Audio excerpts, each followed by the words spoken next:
Wonderful to be with you and join this extremely interesting conference.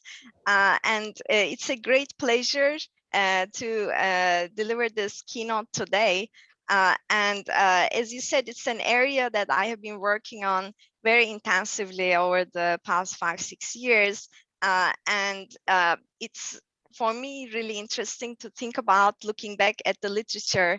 What are some of the unanswered questions, and how can we think about, further trying to answer them, as well as thinking more broadly about what helps reduce domestic violence, and also what are the sort of main drivers of domestic violence that we should be really paying attention to as policymakers, as academics, and as general public overall. Just let me motivate this by saying that intimate partner violence is very, very prevalent all around the world. So when we look at the lifetime prevalence is about 27%. This is from a paper by Sardina et al. This is the group that prepares the World Health Organization reports on the global, regional, and national prevalence estimates. And when we look at sort of just the past year, it's also very high. So that's about 13% of women worldwide experience some kind of intimate partner violence, whether it's physical, sexual, or both from their partners. And we can also see there's some variation around the world, but we can clearly say that even in high-income countries, the averages are rather high. So if you look at Western Europe, 1 out of 5 women, for example, experience intimate partner violence in their lifetimes. If you look at North America, that's 1 out of 4. And of course, these rates are much, much higher in more poorer areas. For example, when we look at the Central Sub-Saharan Africa, this lifetime prevalence reaches to 44%. In Oceania, one of the highest violence areas is about 49%. So that means almost 1 out of 2 women actually experience this violence at least once in their lifetime. So these rates are very alarming, and that has also caused a lot of worry in the international community about how this problem can be addressed. And as I will talk in a few minutes, this has very serious consequences for women and children and the society overall. So this is a problem that I think many of us are extremely concerned about. And when we look at by age group, this is from the same study, we can see that this age prevalence is relatively higher in the earlier age groups. You can see for very young ages, actually we start seeing intimate partner violence like at the age of 15 to 19. And this is the lifetime prevalence, so about 24%. But even in the past year, it's really, really high, about 16%. And you can see actually the past year prevalence seems to actually slightly decrease over time. And then really it starts to fall after the age of 40. But when you look at some of this, this is the past year prevalence. So in the past year, if you look at very old age group, only about 4% of women experience intimate partner violence. But when you look at sort of the lifetime prevalence, that's still rather high. So this suggests that especially for younger women who are in their reproductive ages, that the risk is rather high. So when we think about the consequences of intimate partner violence, there's a lot of evidence from both the psychology literature, health literature, and also economics that these women in violent relationships are more likely to report injuries. About 42% of abused women, according to World Health Organization reports, who were abused by an intimate partner also report having injuries as a result of violence. This can range from bruises, but it can also be very, very serious, like broken bones and being hospitalized. This type of violence also leads to long-lasting mental disorders. So 1 out of 2 women who experience abuse are also experiencing depression. And it's post-traumatic stress disorder and other anxiety disorders are also rather common. These women tend to have sleep difficulties, eating disorders, and many of them also actually attempt to commit suicide.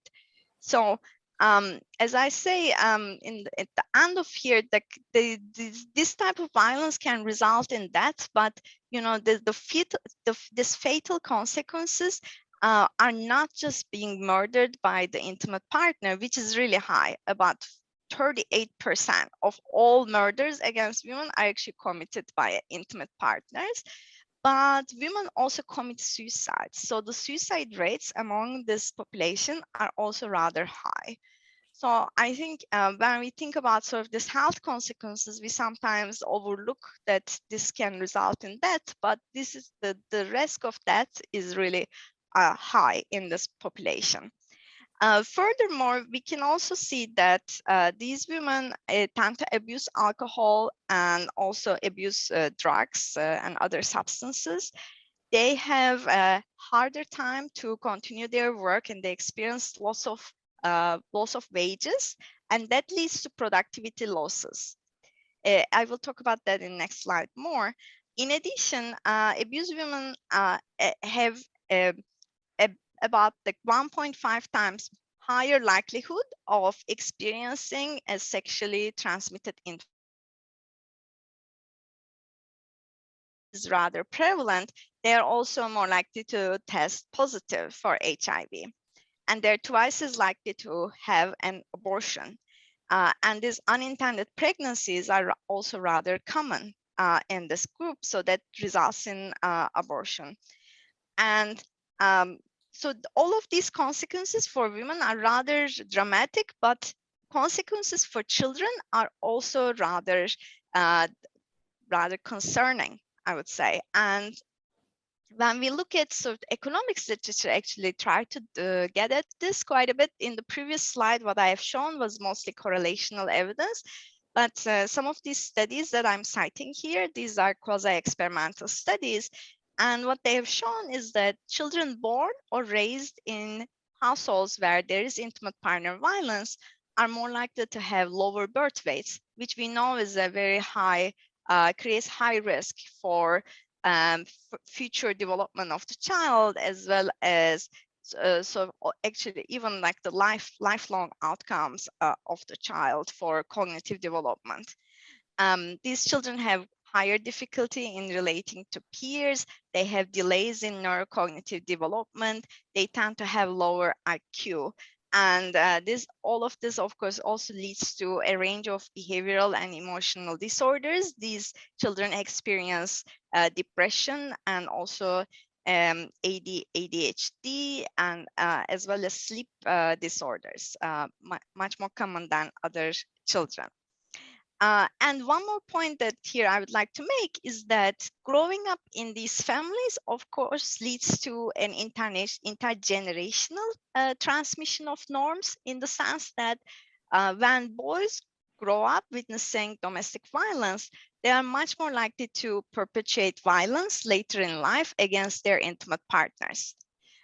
In addition, girls who also witness domestic abuse against their own mothers, for example, are also more likely to tolerate and later experience violence in their lives.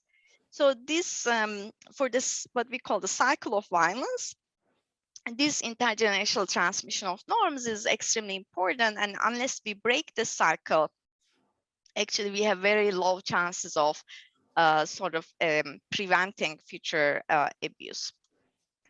And intimate partner violence is extremely costly. So given all of these costs that I listed for mental health, physical health, economic capability, right, also the child's well-being, these costs, according to some estimates, are over $4 trillion US, which is about 5% of global GDP. And this cost actually sort of exceeds even the combined costs of civil wars, terrorism, and homicides. So we're talking about the extremely high cost here. That's mostly sort of unseen, unspoken of, unless, in your sort of in more of this type of health communities that we are concerned about. But what we see is that the global policymakers, they're much more concerned about sort of things like terrorism. But this is really a problem that actually creates overburden on women and actually leads to loss of productivity costs. So according to CDC, for example, in the US, they estimate about 6 billion costs annually, and more than 900 million, which is about 1/6 of that cost, is actually productivity losses. And so consequently, I think the societal rewards from understanding what causes domestic violence and also identifying policy interventions that can help reduce it can be potentially very large. And of course, the United Nations have sort of designated this Sustainable Development Goal 5.2 target, which is to eliminate all forms of violence against women and girls in both the public and the private spheres. And that includes trafficking and sexual and other types of exploitation. And they have two indicators that they want to watch. And this was set back in 2015. So they have been actually watching these indicators, and there's very little slow progress in many parts of the world. It's not that there's no progress, but the progress is extremely slow. And so these indicators so essentially look at this prevalence of physical, sexual, or psychological violence by an intimate partner in the past 12 months, by age, by form of violence. This is the first one, so it looks at sort of intimate partner violence that we have been talking about. But the second indicator that's also extremely important is this proportion of women and girls aged 15 and older that are subject to sexual violence by persons other than an intimate partner. So I will call that non-partner sexual violence. And this is something that I will come back to towards the later part of my talk when I talk about conflict and the role of conflict in sort of triggering sexual violence. But this is an issue also that has received more attention in the more recent years.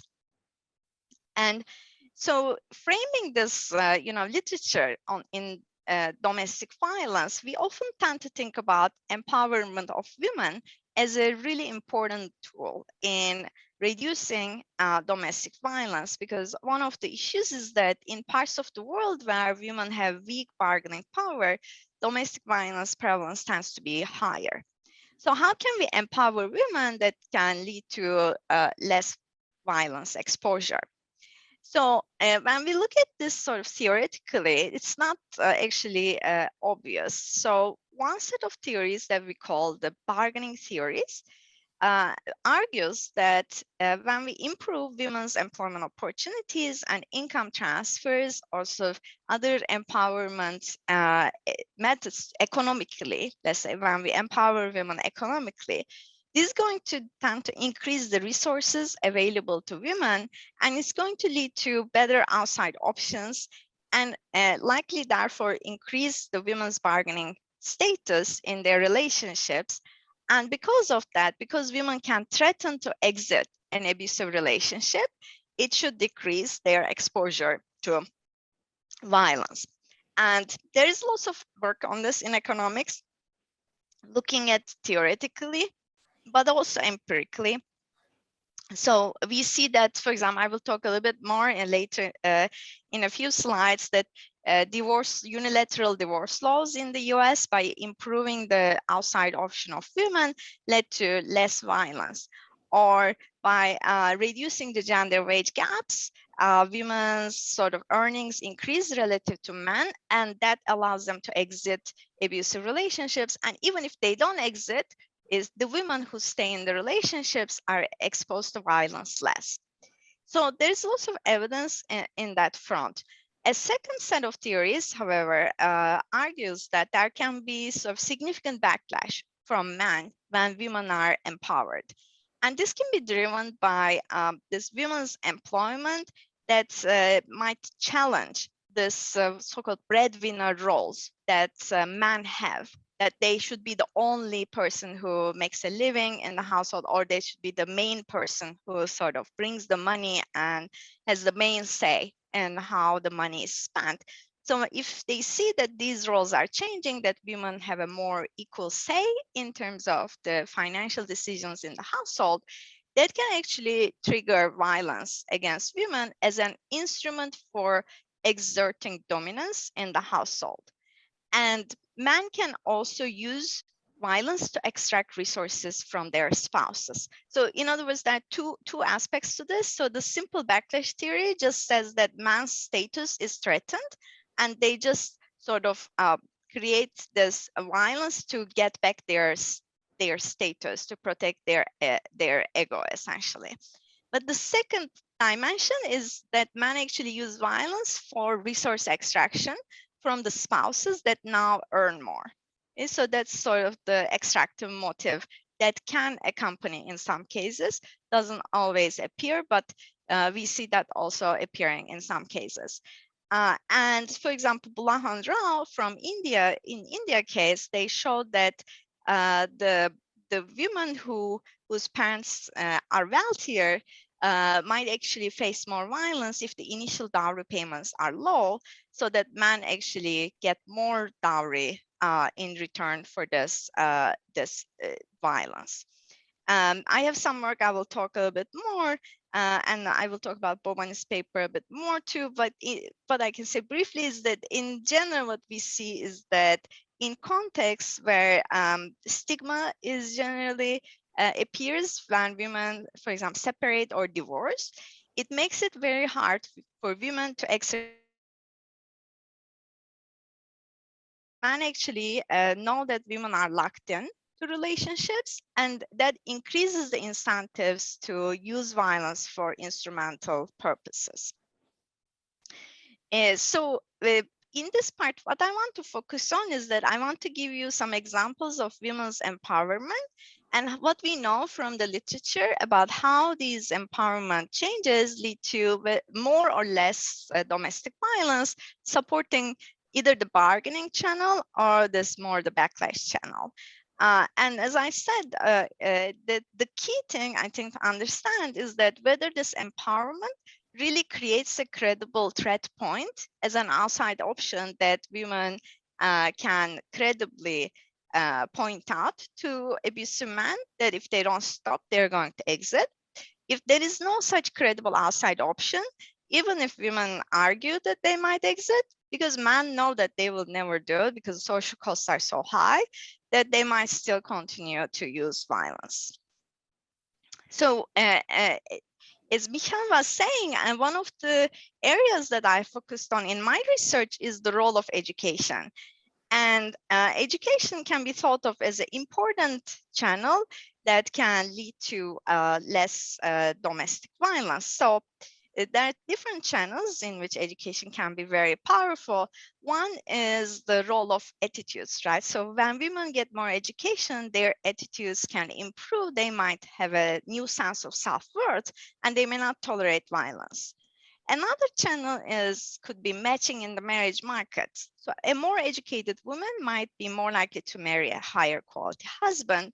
In addition, more educated women might have better employment opportunities, and that might also give them better outside options. So the key challenge is that, of course, there's a selection into education. So women who grow up in in families with less violence might be more educated, and they might be more likely to match with less violent partners and therefore experience less violence. So in general, we observe this negative correlation, like more educated women report less violence. But this can be driven by, omitted variable bias as well as reverse causality. So in our paper, we looked at exposure to the basic education program in Turkey that raised schooling from 5 to 8 years. And we did a regression discontinuity analysis. And what we find is that if you look at years of schooling, there's an increase in the rural women who were born and raised in rural areas, compared to women in urban areas who were already going to 8 years of school before the reform. So there was no change in the schooling for urban women, but rural women saw a substantial increase of about 1.5 years. When we look at physical violence exposure, However, we find no significant changes. You can see no jumps in either the rural or the urban population.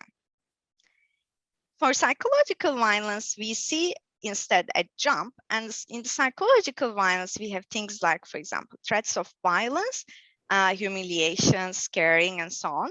In the urban case, we don't have that. So we were curious why psychological violence, and we looked further into it. And a related dimension of psychological violence is financial control behavior. So basically, getting women's income without her approval was a behavior that men in rural areas actually did in response to the reform.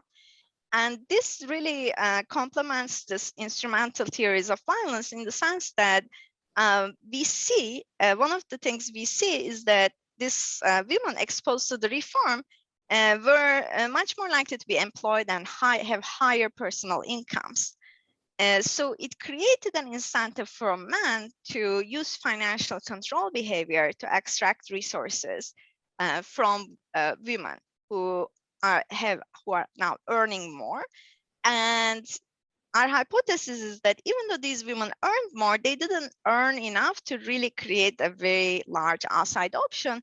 And also in rural Turkey in this time period, the divorce was really highly stigmatized. So they didn't really have a very good outside option. So what we can say is that in this context, the instrumental behavior dominated, and that led to more violence. We saw no changes in attitudes or quality of the partner or marriage decisions. So this improvement, economic improvement in the labor market, led to more violence. But one thing is that we see that women, in response to this reform, worked in their earlier years, like 19, 20, but then starting around 21, 22, and this is the ages when they start having children, we see that actually they no longer work. So they drop out of the workforce as they are more likely to have children. And that, what we see is that when we observe them later, when they are around, in this paper, we looked at around 27 years old. This is the past work experience. At 27 years old, they were no longer likely to work more. And so this financial control or sort of this extractive behavior stopped because there was no more sort of further income. And as a result of that, the domestic violence actually stopped at the later age. So we find that, in other words, like this at early ages, around 20, 21, there's an increase in psychological violence and financial control, and it basically fades out as women drop out of the workforce because the underlying motive is no longer there. So that's one area that I have worked on. I think we need a bit more evidence from other contexts to see how these effects might play out in different contexts. Another sort of channel that I want to sort of briefly touch on is the employment and domestic violence channel. And as I said, in the US, we have evidence of this bargaining mechanism by Iser. And also in the UK, we have also evidence of bargaining mechanism in the sense that, for example, what they find is that when female unemployment increases at the local level, that actually increases the incidence of domestic violence because basically women's bargaining power declines when they're more unemployed. In contrast, when you look at men, when men's unemployment decreases, because that improves the bargaining power of women, that actually decreases the incidence of domestic violence in the UK. So you can see these contrasting effects. But when we look at in developing countries, the evidence is much more mixed in the sense that, so we have papers like the Kotsulam and Willinger paper that assign jobs randomly in Ethiopia to women, and they find no changes in physical violence. And if anything, they find that women with low bargaining power at baseline experience more violence after the job offer. And when we look at sort of this Brazil's study, we find that both male and female unemployment actually increases domestic violence. So this contrast, again, with the evidence from UK, because there we saw they go in opposite directions. Here they go in the same direction, and the authors actually interpret as sort of just having a negative income shock tends to increase domestic violence. And I know that I couldn't attend because it was too early for my time, but you had sort of this interesting, or maybe they're just coming, I think. It could just be coming. I saw in the program interesting papers that show that, for example, male unemployment in Uganda increases physical violence. So again, that contrasts with the UK, because if the bargaining channel dominated, that should actually decrease violence, right? So again, that means it's again more going towards this direction of sort of just a pure negative household income shock, increasing sort of stress in the family, leading to more physical violence, or it could be sort of more instrumental motives kicking in. But in case of Sanin paper, she actually finds evidence of the bargaining channel in Rwanda when women actually work more in paid employment that reduces domestic violence. So it's quite mixed, I would say, in terms of evidence from developing countries. So the income effects are equally mixed, but in general, I think we find that the overall violence is likely to decline. So there's evidence that when you give either the conditional cash transfers or the unconditional cash transfers, that tends to reduce physical violence that women face. In some cases, there is some increase, again, the instrumental for extraction motives. But many papers in this literature find, at least on the baseline, when the transfers are delivered, that the violence declines.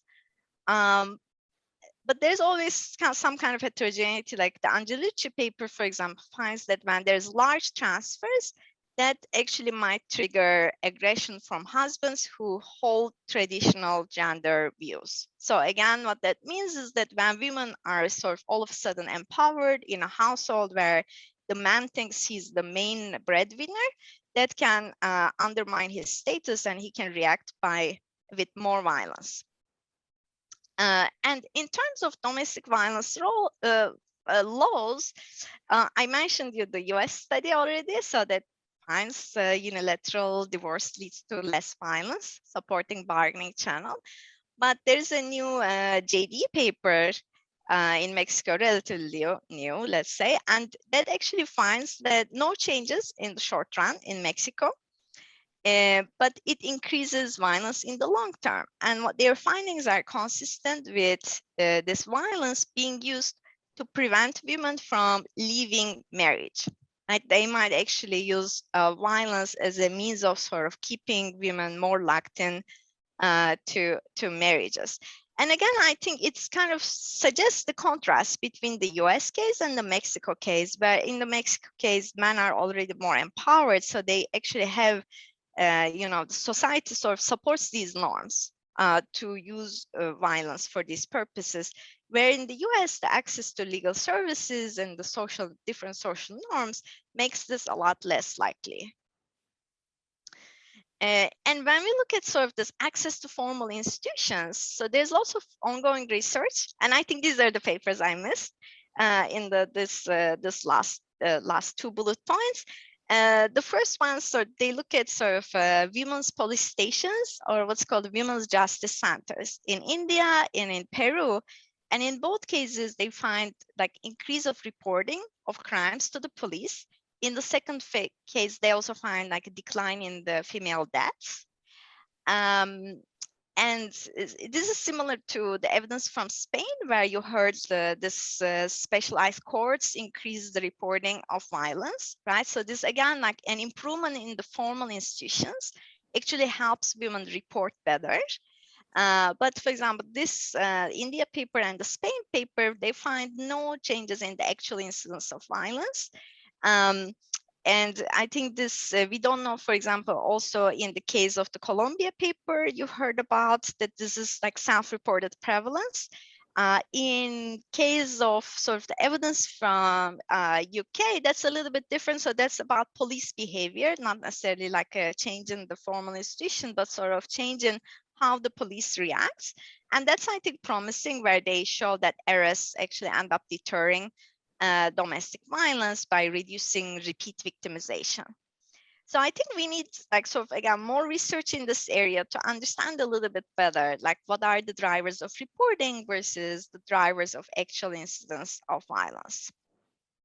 And some lessons for policymaking, and I will come back to it a little bit more, is that policymakers should focus on sort of action plans that can try to identify who are the high-risk women, and when there's sort of intervention, and also how can we shield them against domestic violence. And this can take the form of maybe counseling, prosecution, or shelters. There can be many different means in which this can be done. But I think having an action plan ready and in place would greatly help towards creating a policymaking environment to respond. And we also need, I think, further research to understand what types of interventions can minimize backlash effects of increasing women's income or women's economic empowerment. And as I was saying, I think that the context in which the social norms are play out is really important. And over time, actually, in developing countries, we probably need, more than anything, a change in social norms for the status of women within the household, so that the working mother is more acceptable, and that women's higher roles in the society, in politics, for example, are more acceptable. And that is going to obviously take time, and I will talk a bit more towards the end, but I think we need sort of more social movements to help assist that change. So far I've been talking about this economic empowerment, but there is a second aspect of domestic violence, which is the sort of more psychological aspect. So we can contrast actually violence as an instrumental behavior, which is that essentially like some, men who are threatened, they might try to dominate by controlling partners or extracting resources from women, as we have been talking about. But there's the expressive behavior, which says that violence essentially can give utility to some men who might use it as a way of asserting dominance. And also in case of sexual violence, they might derive direct utility from it. And violent behavior can also arise sort of quote unquote unintentionally when an argument might get out of control, or certain sort of negative emotional cues might precipitate violence. And I will talk about the card paper next slide, but essentially if this is true, that there are these emotional triggers of violent behavior, and that violence is not just a rational response, in that case, we might, we might think about mental health interventions that can actually also improve the ability to regulate emotions, and that regulation of emotions itself can also help reduce domestic violence. So what did the Card and Dahl paper find? They look at this, upset losses in football games in the US, and they find that when a team all of a sudden, unexpectedly loses, when actually men thought they're gonna win, that creates a very negative emotional shock. And they see that like after the game, there is an uptick of intimate partner violence. And there's a similar paper by Ivanich, and I think we're going to hear about that paper, that shows the consumption of alcohol during football games leads to domestic violence after the games in the UK. So again, that points out to the role of like substance abuse on the one hand, but also to these emotional triggers of violence. And there are also studies that try to implement these psychological interventions to prevent domestic violence. There was a job market paper by David Park that showed that, when you combine this cognitive behavioral therapy, counseling, together with vocational skills, you can substantially reduce domestic violence among more vulnerable populations. And there's a large health literature that focuses on counseling. So here the idea is how can we change sort of gender norms so that men resort to violence less? So this sort of engages families in dialogues. And this is a sort of a very large health literature on this, actually. And the findings are rather mixed, but I think the findings really depend on, how long was the curriculum, how were people engaged? For example, one paper in Ethiopia, a recent paper by Sharma and Jessica Light and others, they find that when you treat men with the program, so the man's treatment arm is the most effective, actually, in reducing intimate partner violence. And that's something I think we should think about more, in the sense that we always think about empowering of women, but this is a problem that also men perpetuate violence. And so unless we really go at the core of the problem in changing man's norms, the way men behave, I think we cannot really address it properly. Okay, and then the last this section, I want to talk a little bit about the role of conflict, and specifically violent conflicts, in triggering sexual violence and domestic violence. And then I think hopefully this will also give us some thoughts when we are passing to the panel discussion later on. Here, we know that economics research has also studied sort of this civil conflicts or violent conflicts that in the last 50 years. But while there's a lot of sort of research trying to understand conflicts, there's less research that tries to understand different types of violence that can be used in a conflict. And violent conflicts actually increase generally the risk of sexual violence. Here I'm talking about sexual violence by non-partner men, such as rape, sexual slavery, sexual mutilation. And it can also lead to more violence by the intimate partners of women. So I think, when we look at the economics literature, at least we see this interesting paper. Now it's Reject and Disseminate QHE by Guarnieri and Turprat. And I think it's a really promising paper. One of the points they make is that, look, rape has occurred in 62% of the civil wars, right? And this research shows this. But we have very little understanding of the drivers of this. And so when you look at, for example, the genocides, Rwandan one, more than 500,000 women were raped. I mean, these are crazy numbers. In the Ukrainian case, we have seen what the newspapers report is that about 400 reports of rape were committed by Russian soldiers in just the first 2 weeks of April. Obviously, these are huge human rights violations that require immediate action. And why it happens. Okay, so there are different motivations that literature has highlighted. So one is the strategic use of sexual violence, which says that rape can be used as a weapon of war. And in other words, actually, the commanders who are, guiding the way war plays out might actually strategically mandate the use of sexual violence to decrease the morale of the opposing group, to sort of humiliate and inflict more damage on them, and therefore to achieve military goals. So this is sort of more strategic. The other motivation is the expressive use of sexual violence. And that says that, soldiers can have private motivations, like they can have desire for power, sexual gratification, or they might want to just release frustration. And they might therefore use violence for expressing these emotions.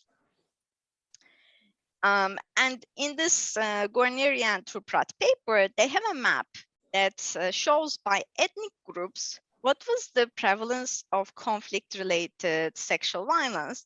And you can see the areas with red are the ones that have sort of experienced more like higher and more intense rates of sexual violence. And in that paper, I talk about that paper because it's like one paper I really know that tried to get at this, is that they show that, this gender unequal armed actors are much more likely to perpetuate sexual violence. So they create this gender equality index at the ethnicity level.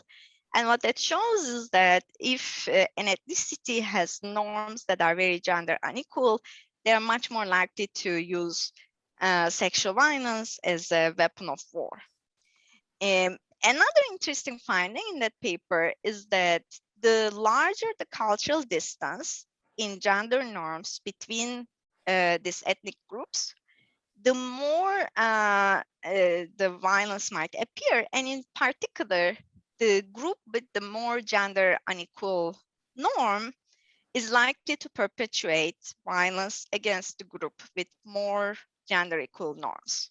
Okay? And why is that? Because soldiers might perceive this relatively better position or status of women as a threat to their own norms. So they can actually resort to violence to alleviate some of these negative feelings. Okay? And so that was sexual violence, what I can say about that. And a little bit on the domestic violence side. So this is a paper by La Martina in the JDE. Here, descriptively, we can see that in places where there is an armed conflict in this time period, the percent of women victimized by domestic violence tends to be higher. Obviously, confidence intervals overlap, maybe not statistically so, but just descriptively, you can see that the percentage is higher. And then in her paper, actually, she tries to look at sort of what happens in places that had a higher intensity of conflict. And here she looks at Indian genocide, Rwandan genocide. And in the Rwandan genocide case, what she finds is that when women marry after the genocide, they have reduced bargaining power in places that had a higher intensity of genocide. And they experience more violence relative to women who married before. And the main driver is the change in sex ratio. So war happens basically, and a bunch of men die in places where the war was more intense. Men are likely to die much at a higher intensity. So there's a further worsening in the sex ratio in the places that had a more intense war. So the fewer men that survive gives greater bargaining power to them in the marriage market. And therefore, women are actually more likely to face worse domestic violence in marriage markets with fewer surviving men. So that's, I think, one long-term consequence that's very hard to address by policy. Another consequence is that from research, we also know that when children are exposed to armed conflict at younger ages, they have a higher likelihood of internalizing surrounding violence, and they report greater acceptance of domestic violence when they are interviewed later in life. So that's sort of the intergenerational transmission of more violent norms through conflict. And I have one work, and I can talk about this further in the discussion, but basically I think an important consequence of conflict is this displacement of the population. So in the case of Syrian civil war, so more than 4 million refugees fled to Turkey. And we looked at sort of the effects of this on both the labor market outcomes and domestic violence for women in Turkey. So these are native Turkish women. And what happened there is that, these refugees, when they first came, they didn't have work permit for a period of like 5 years. And they were willing to work for extremely low wages, mostly in the informal sector.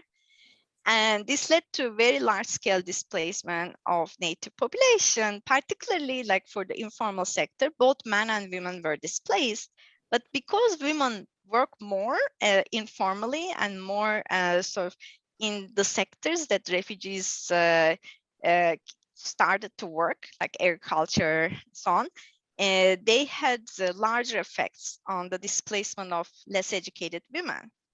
And as a result, what we find is that this greater displacement of women relative to men in the more affected regions actually led to a decline in the women's risk of domestic violence.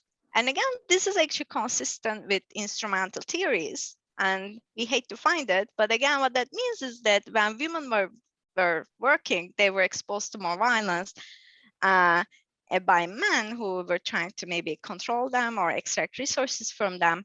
But once they reduce their probability of work, their exposure to violence also goes down because there's nothing to extract anymore. And so the policy conclusions, and maybe in like 1 minute, what I can say is that we need more research to understanding the drivers of violence against women, particularly in conflict and post-conflict situations. I think the literature is particularly weak in that regard. And I think in the panel we'll talk, but in feminist economics, we have also a call for special issue where we are encouraging submissions for papers that look at violence against women broadly in conflict, but also in disaster situations, and how we can think about policy solutions, and how we can understand the drivers of violence in that context. And we also, as I said earlier, we want to identify, I think, as academics and policymakers, at-risk households. We think about engaging the community members to improve partners' stress coping or communication. Can we have like mental health support through local providers or call centers? Can we have information campaigns to raise awareness about violence? And I think that one key issue is that even though women's economic empowerment can be very powerful, I think just expecting one or a few mechanisms to do the work is really a simplification. And there is no sort of single answer to this problem. I think we need a combination of many changes. So the legal system needs to empower women. The women should have more employment opportunities. That the norms need to change across generations. So it's a combination of all of these factors that can really create sustained change in this front. And I think the social movements can really play an important role. We saw that with the Me Too movement in reducing sort of sexual harassment, improving women's reporting of those issues was the big change. And I think other social movements that remove stigma around the public discussion of gender-based violence can really go a long way towards creating more sustainable solutions. So I think that's all I have to say. And thank you very much for, again, having me discuss this really important problem. I'm happy to answer questions.